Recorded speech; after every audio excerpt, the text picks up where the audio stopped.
aktifin dulu kameranya.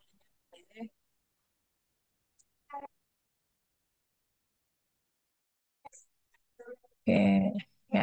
Teman-teman, mohon maaf hari ini Ibu jadi harus menggantikan untuk perkuliahan kita di hari Senin ya, gitu ya.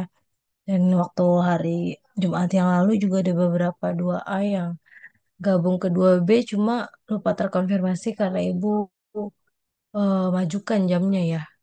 Dari yang 4:30 terus Ibu pindah ke jam 3, cuma lupa terinfokan. Jadi Ibu mohon maaf, hari ini Ibu gantikan untuk perkuliahan medley kita yang terlewat kemarin juga sekaligus. Nah, untuk SF 2 semuanya sudah terima, sudah punya judul Grand Design berarti ya kemarin. Ada yang mau didiskusikan atau disampaikan dulu nggak ke Ibu soal judulnya?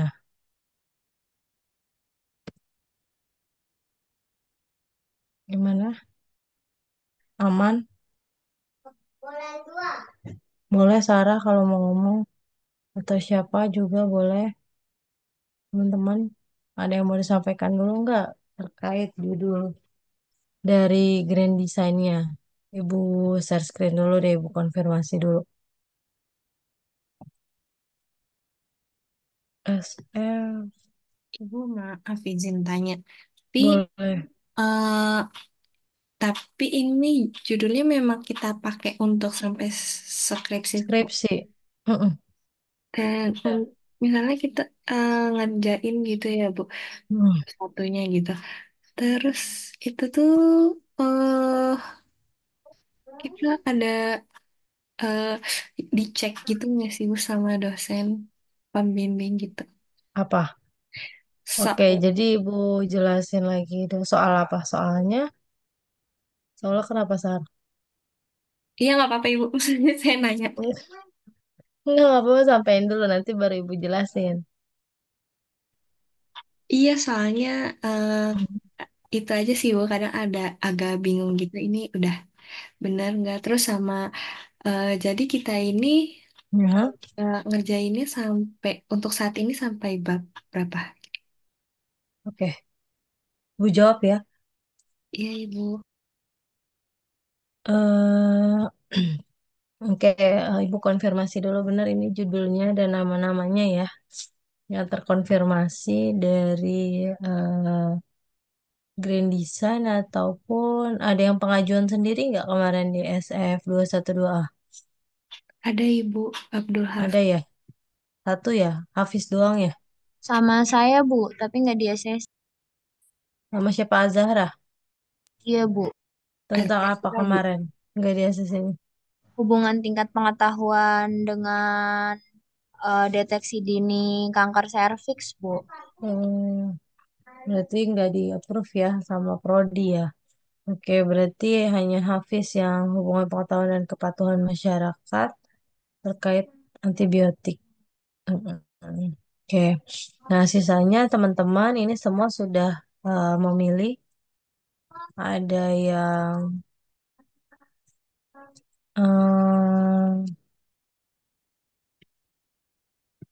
untuk evaluasi ADR, Anita, Meso, Anissa, kepuasan Fitria, kepuasan pasien diabetes, Sylvia, analisa kandungan daun bidara, Az-Zahira, Salsa, kepatuhan pengobatan, Sarah, analisis pengetahuan dan outcome klinis. Terus ini sama-sama oke. Sarah sama Putri. Harta, faktor prediktor. Leida, analisis efektivitas biaya. Ananda, hubungan antara dukungan keluarga. Deborah, hubungan antara dukungan keluarga. Oke, semuanya sudah atau ada yang masih mau mungkin yang dapat non lab, ada yang mau ke lab atau enggak? Soalnya ada kemarin ada yang belum kebagian ya? Iya Bu, Iya, Bu, ada ada yang Berapa? 3 orang ya? 3 orang. Tiga orang minta lab. Kemarin Bu Alifa akhirnya dikasih judul tambahannya ini. Bentar. Oke. Ada empat. Satu udah diambil sama satu B yang Litsea elliptica karena dia ganti. Cuma kayaknya dia juga nggak jadi ngambil nih. Jadi ada empat judul. Kan harusnya jatahnya tiga. Atau ada teman-teman yang mau dari non lab pindah ke lab gimana? Apa udah fix semua? Yang tiga siapa aja hari ini ada nggak yang tiga ikut di kelas ini nggak? Saya Bu, Siapa? Flo Bu,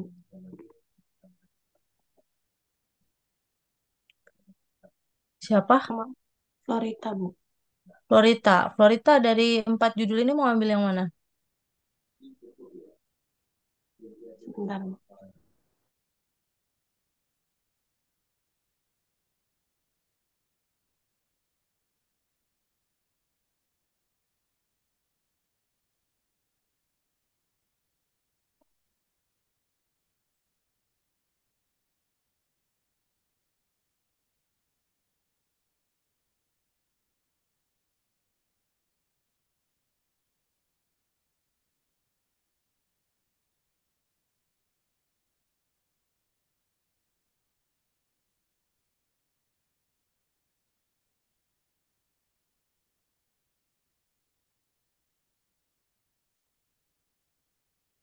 Gimana? Selain Florita siapa lagi? Ada Farizan sama Gita Amelia, Bu. Farizan sama Gita Amelia. Gita. Ya, Nah, Gita sama Farizan juga mau pilih yang mana nih? Saya kayaknya yang 55 deh Bu, yang pakai Staphylococcus aureus sama E. coli. Ini siapa ini? Florita Florita. Bu. Iya Bu. Bu pindahin dulu ya ke kelas 2A. Oke. Ini punyanya Florita.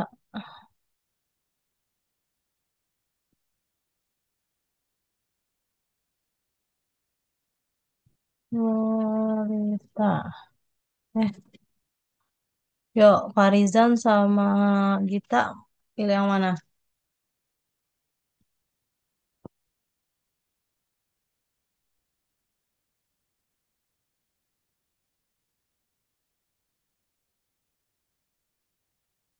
Ini ke skip deh ini gue skip dulu.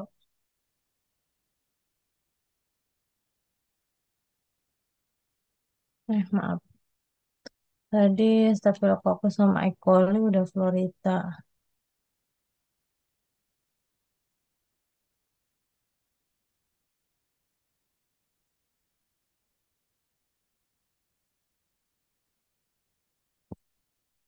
Farizan sama Gita.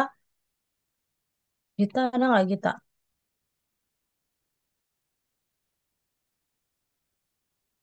Gita Amelia.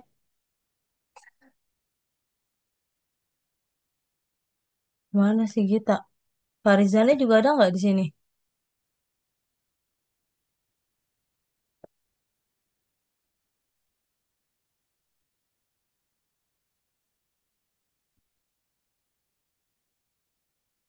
Oke, berarti nanti diinfoin aja ya. Pokoknya antara mereka berdua berarti sisanya tinggal dua ini. Ibu pindahin dulu buat kuotanya 2A.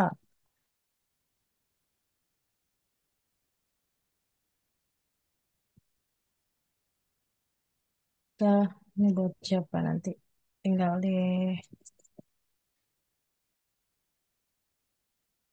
Oke, oke berarti kuotanya 2A udah Ibu lengkapin semua ya. Ada yang mau ganti mungkin satu doang dari non-lab ke lab di 2A? Nggak ada, berarti udah fix terima semua ya judulnya masing-masing ya. Ya tadi Sarah, Ibu jawab pertanyaan Sarah terkait dengan judul yang ada ini. Memang untuk judul Grand Design ini nantinya akan kalian gunakan sampai dengan skripsi kalian. Gitu ya, Sar. Baik, Ibu. Nah, kemudian tadi apa lagi, Sar? Pertanyaannya, Sar? Untuk ini sih, Bu, saya nanyain dosen pembimbing sama eh, skripsi ini tuh untuk saat ini kita harus deadline-nya apa gitu, Bu. Oh, oke. Jadi kalau untuk dosen pembimbing, nah setelah kalian punya judul, misalkan evaluasi ADR obat anti diabetes. Nah, ini kan bukan cuma punyanya Anita, di kelas lain juga ada. Jadi sekitar berapa tadi? 7 ya, kalau nggak salah 7 orang yang punya judul ini. Nah, jadi nanti yang tinggal kalian pilih adalah siapanya, pembimbingnya. Nanti misalkan untuk judul evaluasi ADR ini karena ada 7 nih, misalkan ada 7. Berarti misalkan bisa jadi untuk kan cuma beda di rumah sakitnya. Nanti rumah sakitnya kalian harus tahu bahwa rumah sakitnya itu yang menentukan nanti kalian sendiri. Untuk perizinan, untuk prosedurnya segala macam mengikuti ketentuan dari tiap-tiap rumah sakit. Nah, itu kalian yang memilih rumah sakitnya sendiri. Jadi rumah sakitnya nggak dipilihin dari Kiva.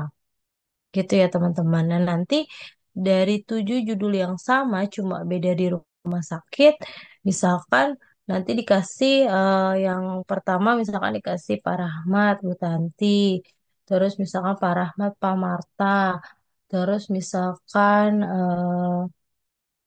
siapa lagi ya, Bu Mary, Bu Farida, misalkan, terus misalkan Pak Marta, Bu Putri, terus misalkan lagi eh, Pak Panca Bumul misalkan. Terus ada lagi kan yang keenam misalkan ada Pak Rahmat, Bu Mary, terus Pak Marta, Bu Mary. Nah itu berarti akan ada 7. Tinggal kalian yang menentukan nanti dapatnya siapa. Gitu. Jadi ya itu rezeki kalian masing-masing ya. Dan itu tidak bisa dipilih pembimbing satunya saya mau ini, pembimbing duanya ini enggak. Tapi memang Ya, sudah berarti dipasangkan. Ya gimana, Deborah? berarti udah satu paket ya. Iya, betul. Sudah satu paket. Intinya yang kalian klik di sini adalah misalkan Anita udah milih evaluasi ADR obat anti diabetes oral. Ya berarti tinggal dari 7 itu tinggal Anita pilih. Misalkan tinggal 5, kuotanya cuma tinggal yang 5 ini ya cuma bisa milih dari 5 ini gitu. Tinggal rezekinya siapa kalian yang mau kalian pilih gitu. Pembimbingnya. Siapa dengan siapa. Gitu. Jadi memang sudah dipasangkan. Gitu. Terus tadi kalau Sarah tanya, terus deadline-nya untuk setelah punya judul ini bagaimana Bu? Nah, kan sudah boleh saya sampaikan mungkin di kontrak perkuliahan juga di awal bahwa nilai UTS kalian Ibu ambil dari proposal.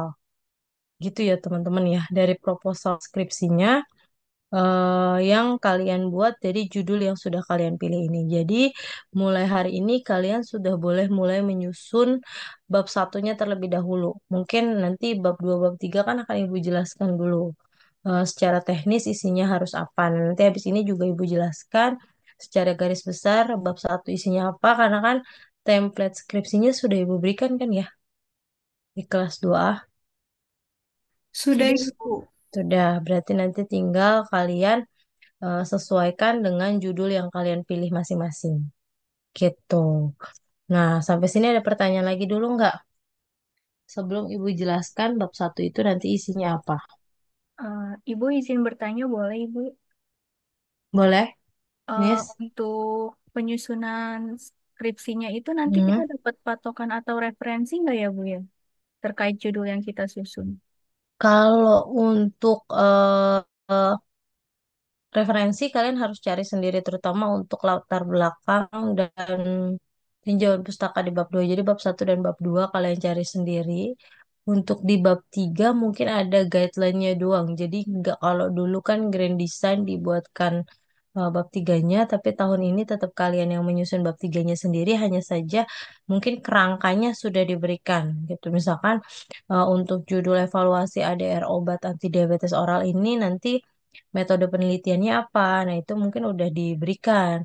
Terus kerangka penelitiannya seperti apa? Terus misalkan lagi variabel X dan variabel Y-nya apa, mungkin itu sudah diberikan di template bab tiganya, di kerangka bab tiganya, tapi bukan untuk dibuatkan bab tiganya, gitu teman-teman ya. Oke, kalau untuk referensi tetap kalian cari sendiri. Jadi mulai hari ini boleh nih, misalkan kayak Anissa evaluasi meso obat hipertensi oral pada pasien hipertensi rawat inap. Nah, nomor satu, Anissa udah mulai harus memikirkan kira-kira nanti penelitiannya mau di rumah sakit mana. Itu satu. Yang kedua, berarti boleh mulai menyusun referensi atau mencari-cari literatur terkait dengan data hipertensi, kasus hipertensi di Indonesia, misalkan selama 2 atau 3 tahun belakangan itu ada berapa banyak, terus peningkatannya seperti apa, terus misalkan dari data suku dinas Provinsi DKI Jakarta, misalkan kalau penelitian di Jakarta ya berarti ambil data suku dinas kesehatan Provinsi DKI Jakarta mungkin untuk kasus hipertensi itu bagaimana. Hipertensi itu jadi penyakit terbanyak keberapa di Jakarta sendiri gitu kan. Nah, mulai cari literatur itu. Terus cari penelitian-penelitian sebelumnya tentang hipertensi. Nah, itu baru bicara soal hipertensinya. Belum bicara soal meso.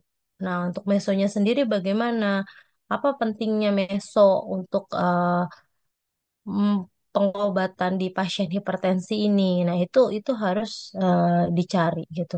Apa yang masih menjadi permasalahan di mesonya sendiri gitu. Emang seberapa banyak sih kasus atau permasalahan untuk pasien hipertensi ini terkait dengan meso, monitoring efek samping obat ya, kalau nggak salah ya. Ya atau enggak Ibu takut salah. Iya betul Ibu. Nah, iya, berarti nanti harus dicari kasusnya, permasalahannya gitu. Itu yang bagaimana? Nah, itu yang harus mulai kalian cari, kalian kumpulkan untuk nantinya harus mulai kalian baca semua referensi yang kalian kumpulkan karena itu mau kalian jadikan satu latar belakang. Gitu, latar belakang masalah. Gitu ya, teman-teman. Ada lagi nggak pertanyaannya nih? Ibu mau jelasin dulu tentang bab satu. Gitu.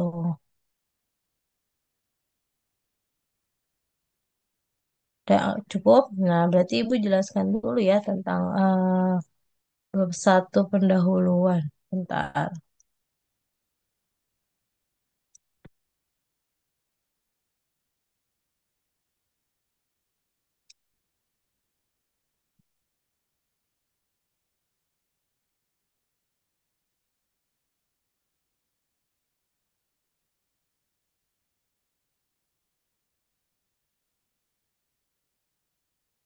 udah terlihat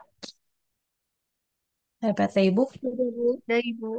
Oke, jadi setelah kalian punya judul, sekarang kalian udah punya judul masing-masing. Nah, mulailah kalian menyusun bab satu pendahuluan. Apa saja yang harus ada di dalam bab satu pendahuluannya? Mungkin boleh dilihat di template skripsinya. Di situ harus memuat 4 bab ini. Harus ada latar belakang, harus ada rumusan masalah, tujuan penelitian, dan manfaat penelitian. Nah, keempat hal ini atau keempat subbab ini harus masuk ke dalam bab satu pendahuluan kalian. Gitu ya, teman-teman ya. Nah, apa saja yang harus kalian mulai cari gitu ya terkait dengan latar belakang masalah. Jadi perlu diketahui bahwa sebenarnya penelitian itu memang idealnya berangkat dari satu, keingintahuan peneliti. Dua, pasti mau menguraikan permasalahan yang terjadi misalkan di masyarakat, di lingkungan kalian kah, di tempat kerja kalian kah, di tempat kuliah kalian kah. Nah, itu mau menganalisis tentang permasalahan yang terjadi. Gitu. Idealnya memang setiap judul penelitian itu berangkat dari latar belakang masalahnya masing-masing. Gitu. Jadi punya masalah dulu, terus kalian pingin tahu, terus kalian baru nentuin judulnya. Berarti mau penelitian ini. Tapi karena sekarang kondisinya kalian dibalik, bahwa judul kalian sudah diarahkan. Kalau di IKIPA berarti kan sudah diarahkan nih dari tim penelitian gitu. Nah, berarti sekarang tinggal kalian yang bagaimana ceritanya ketika judul ini yang sudah diarahkan, kemudian kan kalian yang memilih gitu kan. Oh, saya judulnya akhirnya dapatnya ini, meso misalkan.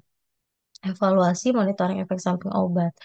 Nah, bagaimana ceritanya? Intinya kalian harus tetap mundur untuk mencari permasalahan yang terjadi terkait dengan judul yang kalian punya. Gitu. Kalau tadi yang Ibu bilang adalah kalau bicara soal meso pada pasien hipertensi ya berarti cari dulu permasalahannya. Sebenarnya kasus hipertensinya sendiri berapa banyak gitu kan.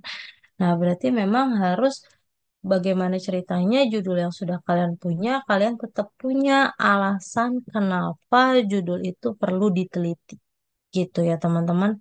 Gitu. Jadi nggak bisa kalian nanti bilang bahwa kenapa tertarik mengambil judul ini. Ya karena adanya itu di Grand Design. Nah kan nggak bisa begitu. Gitu ya teman-teman. Jadi tetap memang harus teman-teman secara ilmiah menjelaskan bahwa kenapa judul ini perlu diteliti. Nah secara ilmiahnya kalian harus jelaskan menguraikan dari tiap-tiap permasalahannya. Nah gimana cara mendapatkan permasalahan untuk penelitian?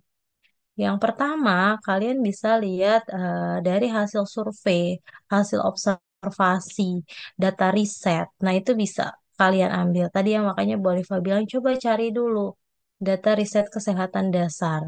Misalnya untuk kasus diabetes, itu kasusnya dalam 2-3 tahun terakhir berapa banyak prevalensinya, terjadi peningkatan atau enggak gitu. Nah, itu mulai kalian observasi. Terus dari penelitian-penelitian sebelumnya seperti apa? Nah, dilihat ada nggak permasalahannya, penyimpangannya. Berdasarkan apa? Berdasarkan, oh kalau pengalaman saya nggak punya pengalaman di sana Bu, karena kita belum kerja misalkan. Tapi kalian bisa cari pengalaman-pengalaman itu dari mana? Dari pengalaman penelitian orang lain. Nah, itu bisa dilihat. Kira-kira bagaimana ya penelitian sebelumnya terkait dengan permasalahan itu, terkait dengan permasalahan meso, terkait dengan kasus hipertensi. Nah, itu bisa kalian cari. Atau mungkin ya kan ada keluhan terkait dengan monitoring efek samping obat gitu kan.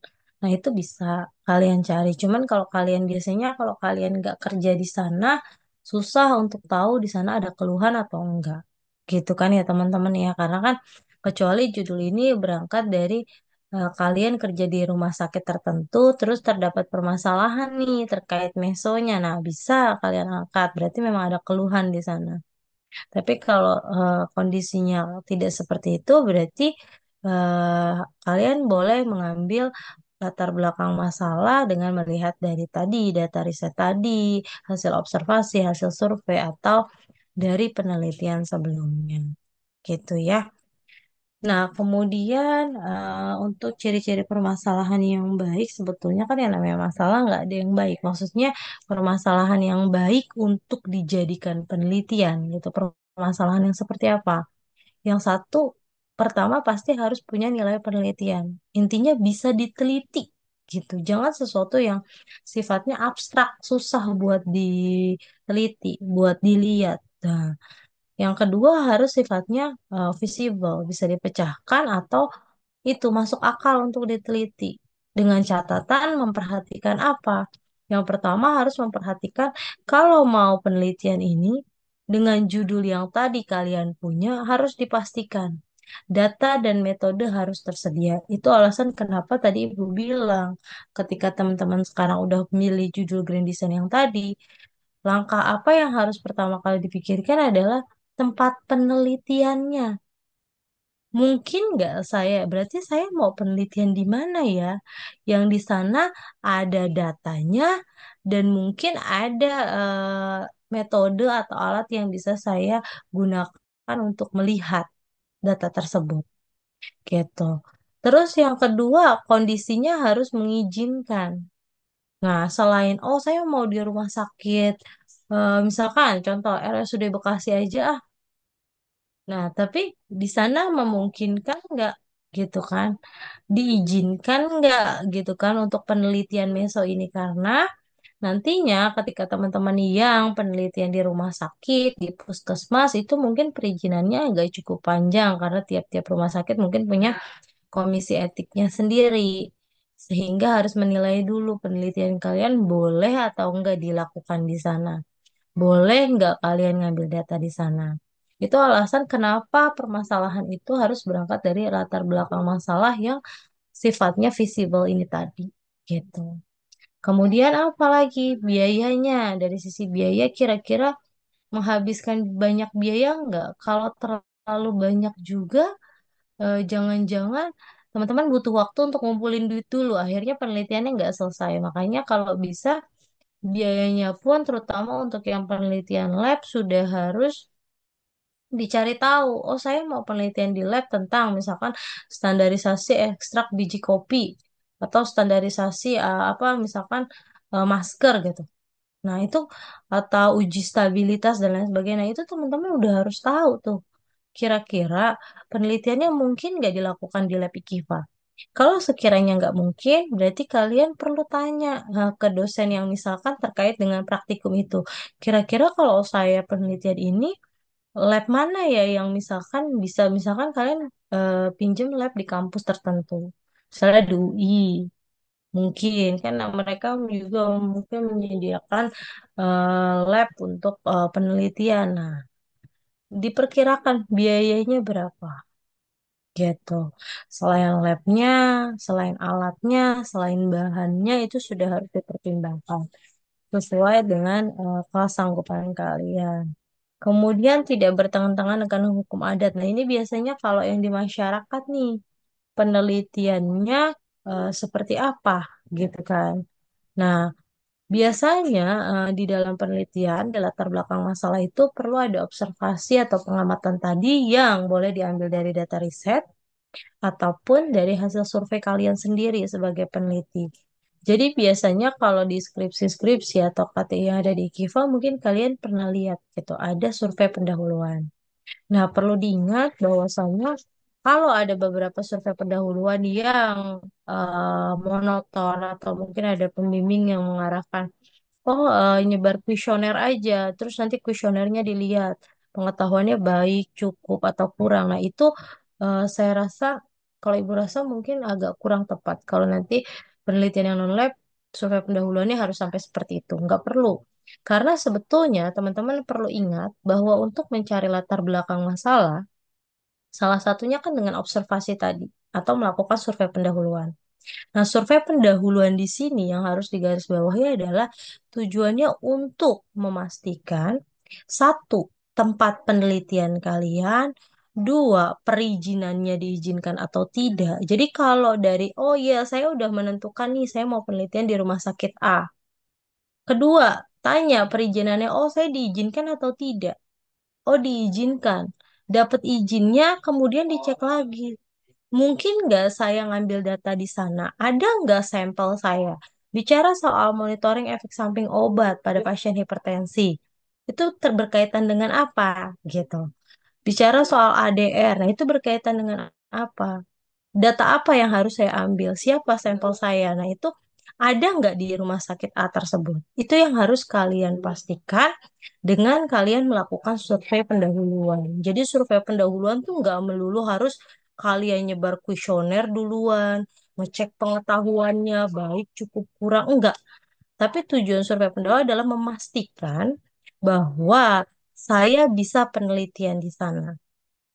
Dari sisi perizinan saya diizinkan, dari sisi data ada gitu ya teman-teman. Kemudian dari sisi waktu udah diizinkan, ada datanya, tapi waktunya saya mintanya penelitiannya misalkan Februari sampai April. Nah, sementara rumah sakit cuma mengizinkannya Februari aja, Mbak, karena nanti kita mau ada akreditasi gitu.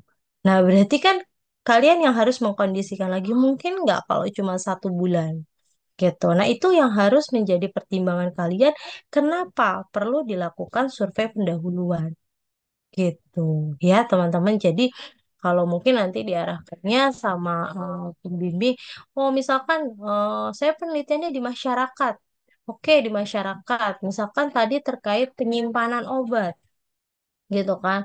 Nah, penyimpanan obat atau misalkan terkait pengetahuan tentang apa ya? Misalkan pengetahuan lansia gitu. Nah, berarti kan tujuannya melakukan survei pendahuluan bukan langsung nyebar kuesioner ke lansianya gitu. Terus nilai, oh pengetahuan lansianya kurang nih gitu. Kan nggak seperti itu. Jadi tujuannya adalah untuk memastikan, oh kalau saya mau penelitiannya ke lansia, sampel saya ada nggak gitu kan.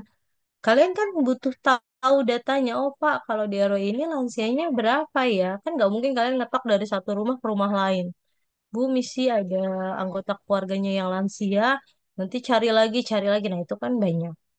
Tapi kalian harus nanya ke Pak RW-nya, misalkan, oh mungkin ada program lansia terpadu gitu, misalkan, Posbindu gitu kan. Nah, berarti mungkin ada data lansianya. Nah, itu tujuannya survei pendahuluan, bukan justifikasi langsung, oh pengetahuan lansianya kurang nih sehingga perlu penelitian nggak perlu sampai ke sana teman-teman.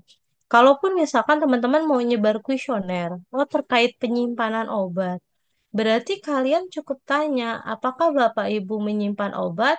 Pilihannya iya atau tidak, gitu kan? Obat apa yang banyakkan disimpan?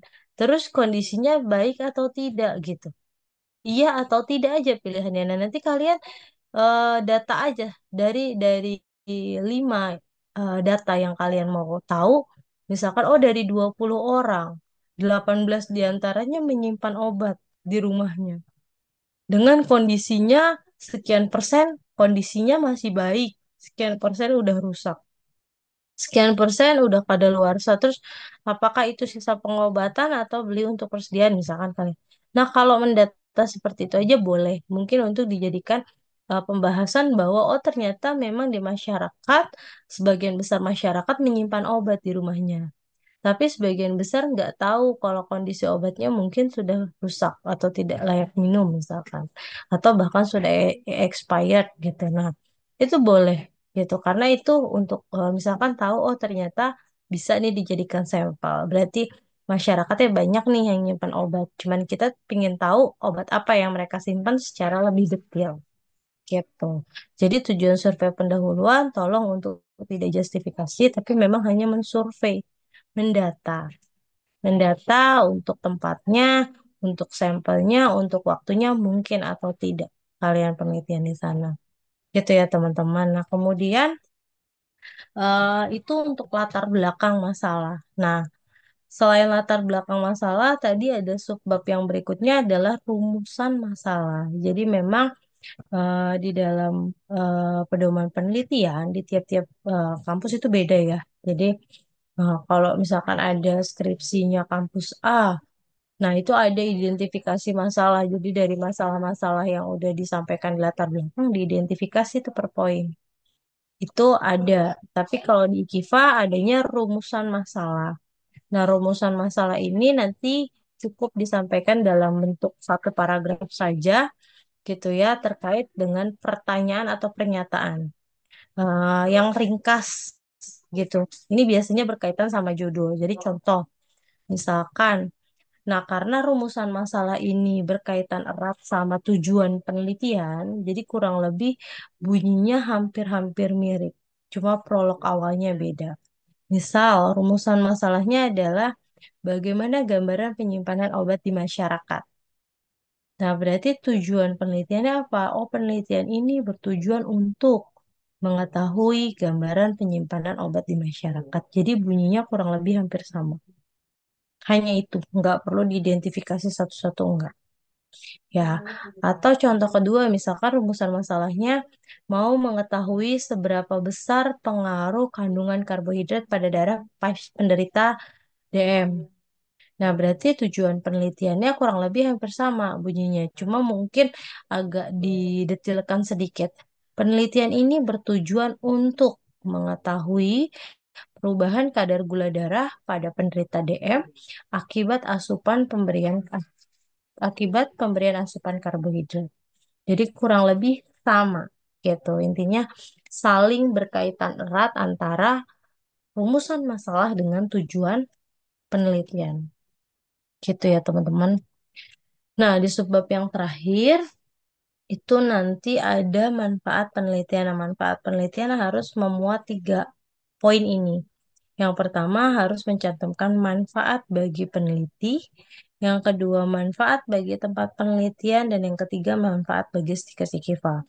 Jadi intinya setiap poin yang disampaikan di dalam eh, skripsi kalian itu harus ada alasannya. Jadi kalau kalian bilang manfaat bagi peneliti, penelitian ini diharapkan dapat menambah wawasan peneliti terkait monitoring efek samping obat pada pasien hipertensi.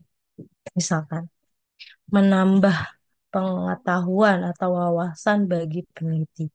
Nah, kalau ditanya penguji, emang setelah penelitian diharapkan pengetahuan apa yang bertambah dari kalian? Dari sebelum penelitian sama nanti sesudah penelitian. Nah, itu kalian harus tahu. Gitu kalian harus bisa jelaskan alasannya. Kira-kira apa yang bisa menambah pengetahuan kalian. Gitu. Jadi misalkan, oh ini Bu, jadi mungkin ketika saya sebelum penelitian, saya belum terlalu paham tentang monitoring efek samping obat. Tapi ketika saya melakukan selama proses penulisan atau penyusunan skripsi ini kan saya banyak membaca literatur, buku terkait monitoring dan efek samping obat itu yang harusnya yang sesuai itu seperti apa. Dan kebanyakan di rumah sakit itu seperti apa. Nah, itu kalian jelaskan. Gitu, karena memang itu kan yang menambah pengetahuan kalian. Gitu. Nah, kemudian manfaat bagi tempat penelitian. Misalkan penelitian ini diharapkan menambah wawasan masyarakat terkait penyimpanan obat yang benar. Nah, gimana caranya kalian menambah pengetahuan si masyarakat? Memangnya kalian adakan penyuluhan dulu saat nanti mau penelitian atau sesudah penelitian. Nah, itu perlu kalian sampaikan gimana caranya. Apakah setelah mereka mengisi kuesioner kalian edukasi atau bagaimana? Nah, itu disampaikan. Jadi semua hal yang kalian tuliskan itu ada alasan yang bersifat ilmiah yang yang bisa kalian sampaikan. Karena kalau kalian susun skripsi itu sendiri ya berarti kalian mestinya paham. Gitu ya teman-teman. Oke. Nah, ini contoh sih. Sebenarnya ini contoh KTI, bukan contoh skripsi. Karena Bu Alifa kan nggak bimbing skripsi ya, jadi agak susah nyari contoh skripsinya. Nah, di sini contoh aja gimana sih cara bikin latar belakang masalah. Misalkan judulnya gambaran pengetahuan penggunaan antibiotik gitu ya pada warga RW 9 Kelurahan Durensawit periode Mei sampai Juni 2022. Nah, kita lihat latar belakang masalah. Jadi bicaranya soal pengetahuan penggunaan antibiotik. Nah, ketika mau menguraikan latar belakang masalah, kalian harus menyusunnya macam piramida terbalik, teman-teman.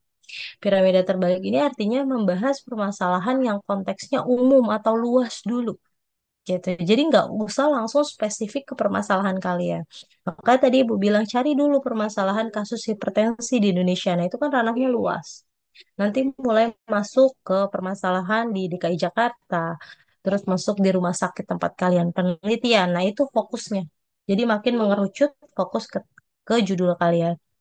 Nah, di sini Ibu contohkan, misalkan tadi tentang bicara penggunaan antibiotik. Nah, dari latar belakang masalah ini, dia nggak langsung to the point ke antibiotiknya, permasalahan tentang antibiotiknya belum. Tapi dia menguraikan dari mana. Dia bilang di sini adalah penyakit infeksi masih menjadi salah satu masalah kesehatan masyarakat di dunia, khususnya di negara berkembang. Masalah kan? Dia bilang masih menjadi masalah kesehatan, gitu kan? Nah, dia sampaikan itu. Kemudian dia bilang, infeksi disebabkan oleh bakteri, virus, jamur, atau parasit yang menyerang tubuh. Nah, baru dia mulai masuk nih. Obat untuk mengobati infeksi bakteri adalah antibiotik. dia baru bilang ke situ. Jadi permasalahan yang pertama kemudian mulai dikaitkan dengan judul dia sedikit, tapi belum bicara masalah di antibiotiknya nih belum, ya kan? Nah, kemudian masalah yang kedua baru dia masuk ke permasalahan. Yang kedua, untuk mendapatkan antibiotik, nah di paragraf yang kedua. Sebentar. Oke, nah ini kan yang permasalahan yang pertama nih. Titit. Oke. Nah, permasalahan yang kedua. Untuk mendapatkan antibiotik memerlukan resep dokter. Namun, masyarakat masih banyak yang membeli dan menggunakan antibiotik tanpa resep dokter. Masalah bukan? Masalah kan? Berarti ini nggak sesuai gitu kan? Mestinya kan harus pakai resep. Ini masih banyak yang nggak pakai resep. Berarti ini masalah. Nah, selanjutnya dikaitkan lagi apa akibat dari masalah tersebut. Nah, disampaikan bahwa penggunaan antibiotik dari indikasi penggunaan, pemilihan antibiotik, dan dosis yang tidak tepat dapat menyebabkan efek samping, reaksi alergi, hingga resistensi terhadap antibiotik. Ini dampaknya. Nah kan, dampaknya apa? Oh berarti kalau nggak tepat, karena dia nggak beli pakai resep dokter, nah bisa sampai ke resistensi.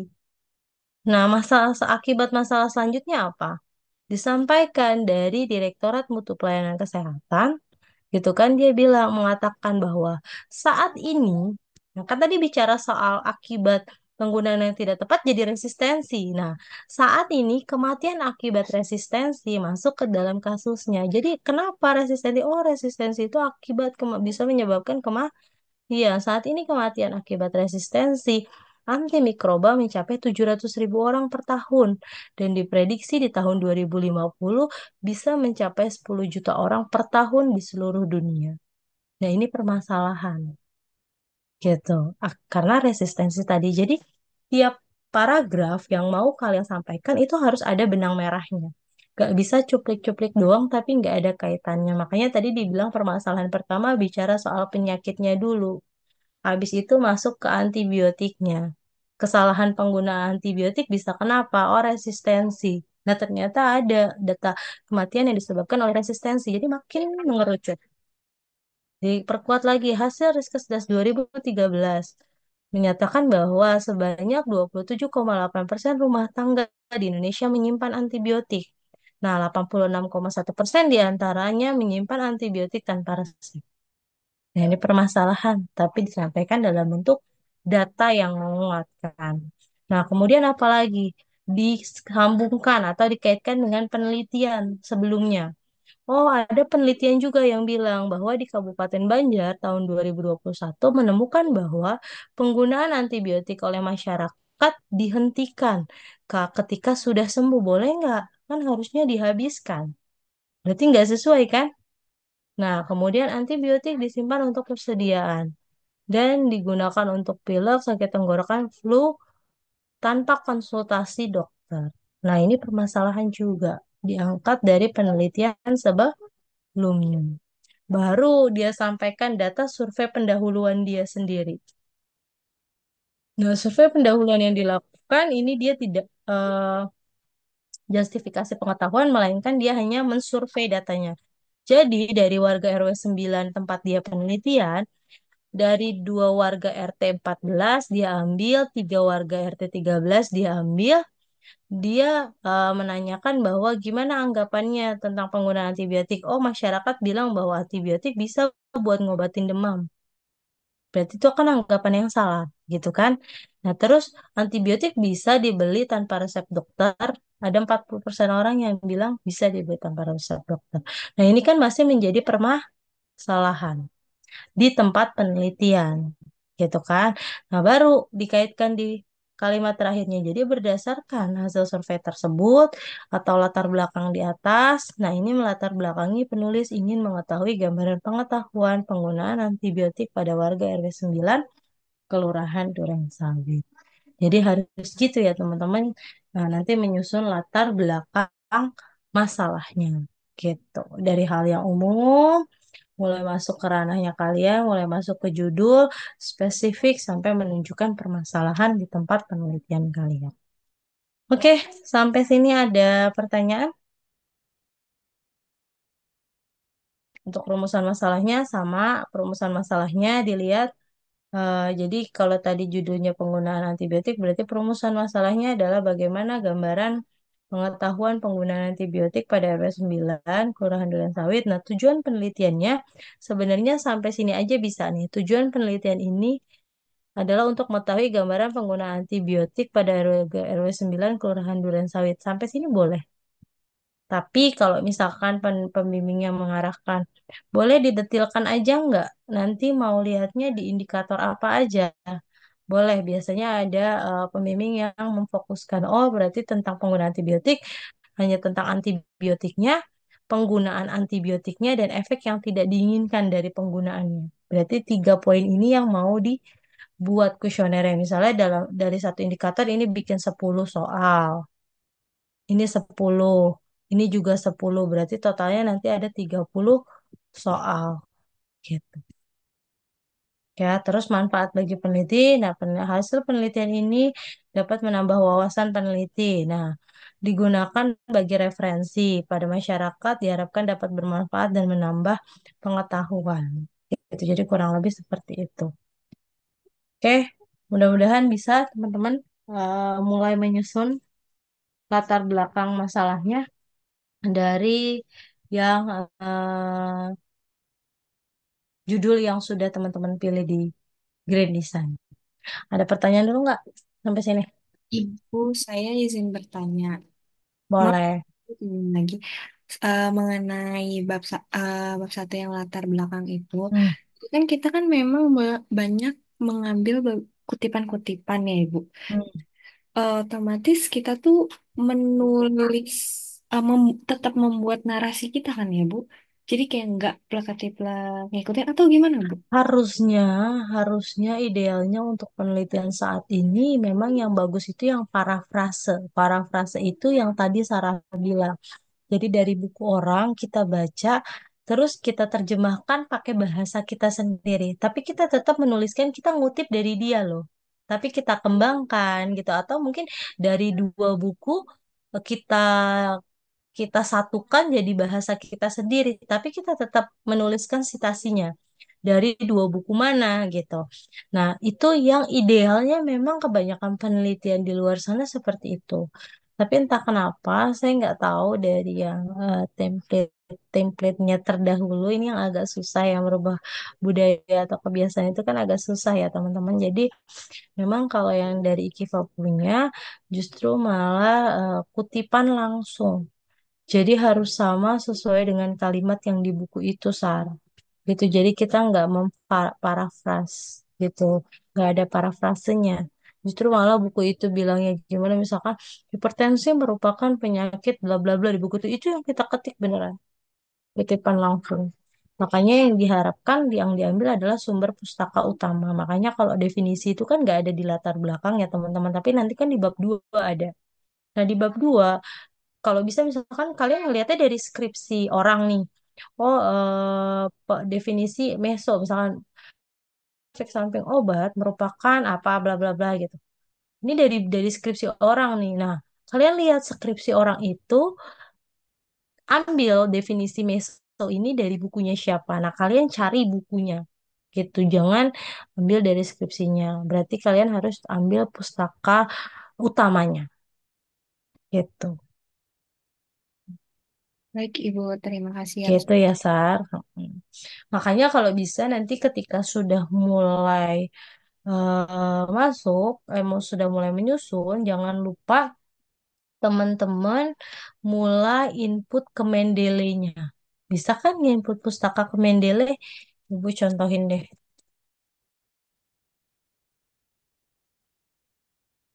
Nah, jadi ini Word-nya kalian buka gitu kan.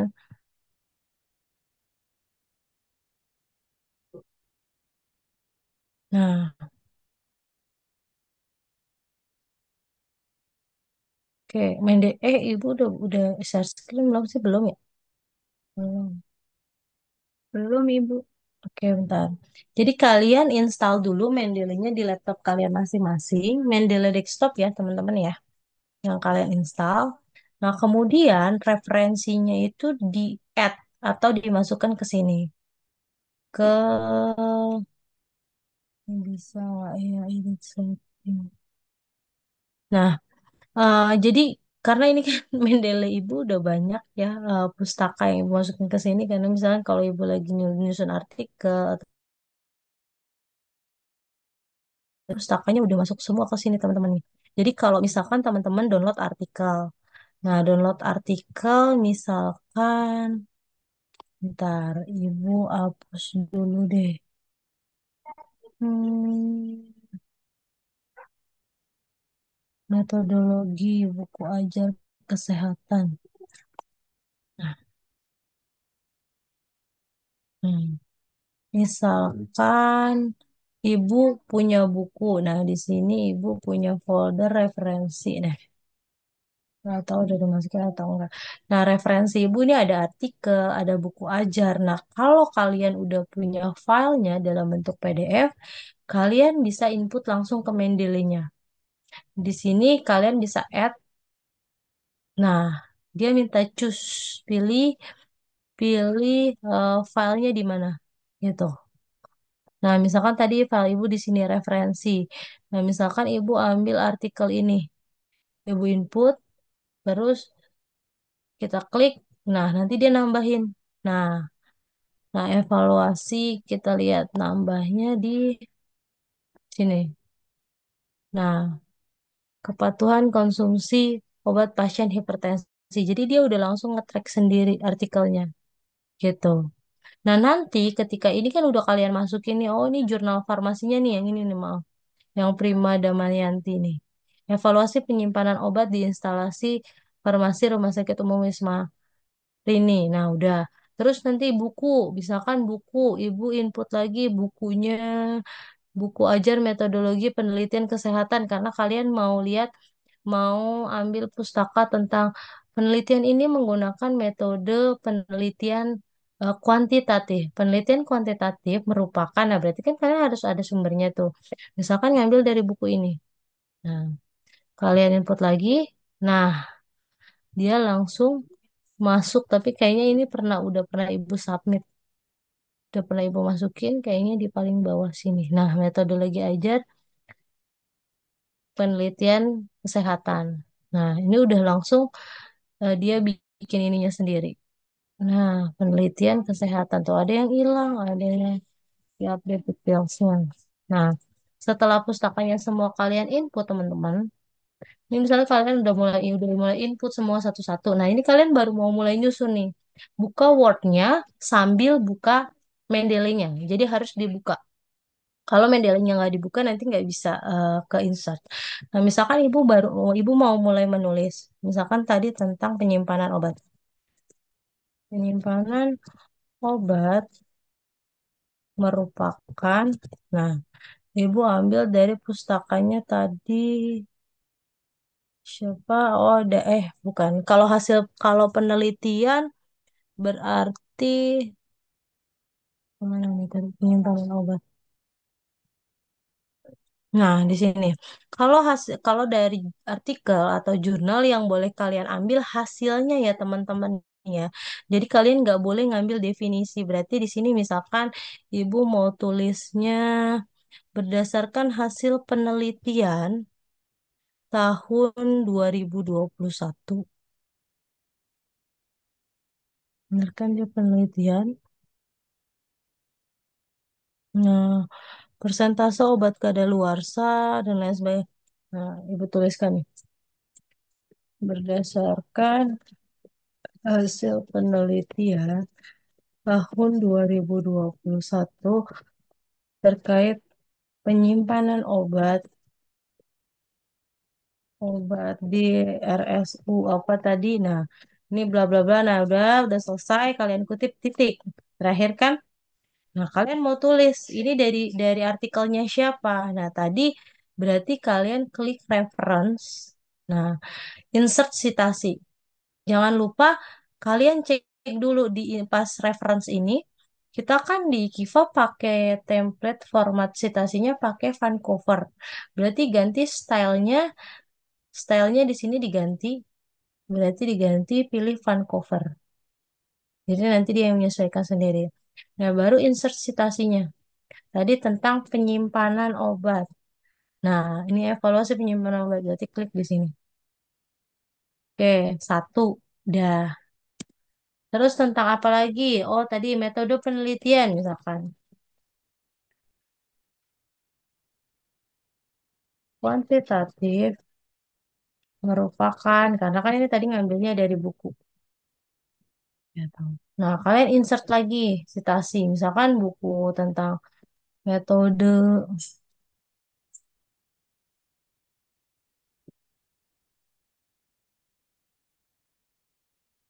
atau boleh deh ngambil dari sini nih, statistika farmasi juga bisa ada metode penelitian.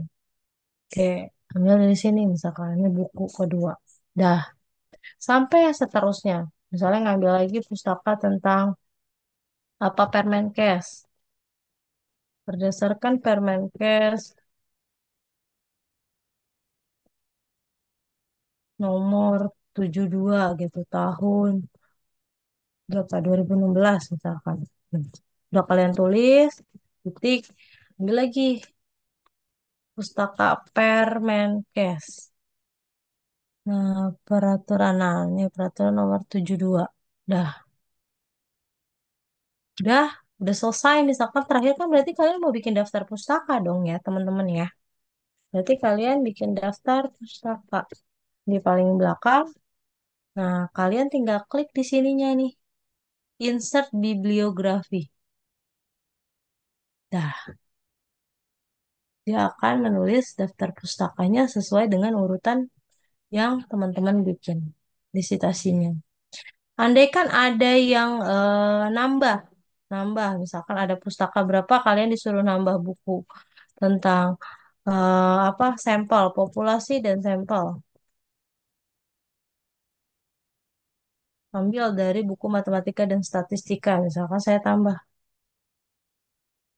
matematika dan statistika, ada deh statistika saya ada. Sa- ini ada buku ajar dasar statistika penelitian. Misalkan saya tambah. Nah, kalau saya nambah, berarti di daftar pustakanya otomatis dia akan nambah. Gitu ya teman-teman. Jadi tujuannya pakai Mendeley ya kalau kalian ngutip itu akan lebih mudah lagi. Nah, kalau ngapus mungkin nggak bisa langsung kehapus, tapi nanti ketika kalian hapus di sini, mungkin, nah ini kalian delete dulu, baru kalian insert bibliografinya. Biasanya dia mau. Hmm.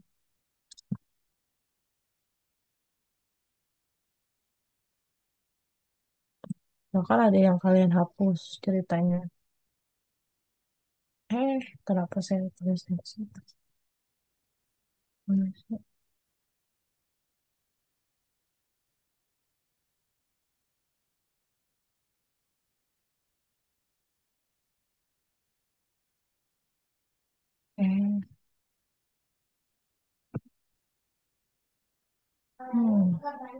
Eh, sorry, Bu, masih di situ. Nah, kalau udah dua, berarti kalian balik bikin daftar pustakanya, kayak ke reference, berarti masuk di biografinya, berarti cuma tinggal dua, karena kalimatnya udah kalian hapus. Karena nanti pada saat selesai seminar proposal, kan ada revisian, ini nanti tolong dihapus ya, diganti ya, ditambah ya. Nah, berarti kalian ada yang kalian hapus, ya berarti nanti dia akan ngurutin lagi pustakanya. Gitu ya teman-teman. Jadi mudah-mudahan bisa langsung kalian pakai Mendeley-nya untuk mulai menulis bab satu latar belakang supaya nggak lupa kemarin ngutipnya dari mana ya, sumbernya dari mana ya. Nah itu bisa kalian mulai input ke Mendeley-nya. Itu oke? Ada pertanyaan? Silakan. Ibu izin tanya, Ibu. Mm-mm. Untuk di bab satu latar belakang itu kan udah ada pengarahan ke tempat kita penelitian ya, Ibu ya. Nah, Hmm, pas kita nyusun bab satu ini, boleh nggak Bu? Misalnya saya kan berminat di RSUD Bekasi, hmm. tapi masih izin masih proses perizinan, tapi udah saya susun di bab satu itu boleh nggak Bu? Atau tunggu fix semua perizinan sama waktu? Gak apa-apa kalau kalau untuk yang di tugas ibu mau udah menulis ke rumah sakitnya boleh, mau menuliskan rumah sakit X dulu boleh. Gak masalah ya. Kalau untuk di tugas ibu nah nanti karena ini kan juga kalian belum pemilihan pembimbing. Jadi kan ya nggak apa-apa. Bagus misalkan Anissa udah punya target nih mau ke RSUD Bekasi. Nah, nanti kan boleh mulai tanya dulu atau ada kenalan dari Bekasi gitu kan udah mulai bisa tanya kan gitu. Nah nanti atau misalkan tanya dosen yang mungkin kerja di sana atau gimana bisa nggak ya Pak kalau saya penelitian tentang meso di sana itu kan boleh-boleh aja gitu. Jadi boleh dituliskan, boleh juga kalau masih mau di keep karena belum tahu mau di mana nggak apa-apa. Yang penting intinya mulai disusun gitu. Tapi sebaiknya kalau misalkan idealnya karena kalau misalkan kita udah punya nama tempatnya kan kita juga mulai bisa cari tahu ya di sana ada nggak sih masalah tentang itu gitu ya ini karena kalau yang misalkan belum nentuin tempatnya agak susah juga jadi mungkin masih umum belum terlalu spesifik pada saat menentukan permasalahan di tempat penelitiannya gitu ya oke. Baik Ibu, Nah, terima kasih Bu. sama-sama boleh teman-temannya yang lain atau cukup. Oke, jadi gitu ya teman-teman, boleh mulai bab satu untuk pendahuluannya sudah mulai disusun karena teman-teman sudah punya judul dan diharapkan semuanya ada referensinya, ada sumbernya, jangan asal cuplik aja. Kalau nanti ada yang tanya mungkin, Bu, latar belakang masalah harus berapa paragraf. Nah itu sebetulnya nggak ada batasan minimalnya, tapi idealnya jangan setengah halaman juga lah ya, kan latar belakang masalah gitu, maksud setengah halaman ya mungkin 1 atau 2 halaman lah minimal 1,5 sampai 3 halaman itu masih oke kok gitu jadi jangan terlalu sedikit juga nanti kalian kebingungan jadi sebenarnya ada masalahnya nggak sih gitu alasan kenapa sih harus penelitian itu kan itu sebenarnya buat kalian juga nanti ngebantu kalian ngejawab pada saat ditanya sama penguji jadi latar belakang masalahnya sudah diuraikan di sana gitu alasan-alasannya itu oke ya teman-teman ya, insya Allah bisa ya. Mulai dicoba aja, karena kalau nggak kalian coba, kalian nggak akan tahu kesulitannya di mana. Oke, kalau nggak ada lagi yang mau disampaikan atau ditanyakan dari teman-teman, mungkin Bu Alifah cukupkan untuk perkuliahan hari ini. Terima kasih banyak teman-teman untuk waktunya gitu ya, karena udah bersedia mengganti pertemuan yang sempat terlewat sama Bu Alifah gitu atau yang saya nggak hadir. Terima kasih banyak atas kesediaannya mengikuti perkuliahan hari ini. Kurang lebihnya Ibu mohon maaf. Wassalamualaikum warahmatullahi wabarakatuh. Waalaikumsalam. Waalaikumsalam Terima warahmatullahi kasih wabarakatuh. Ibu. Terima Terima kasih. kasih Ibu. Sama-sama.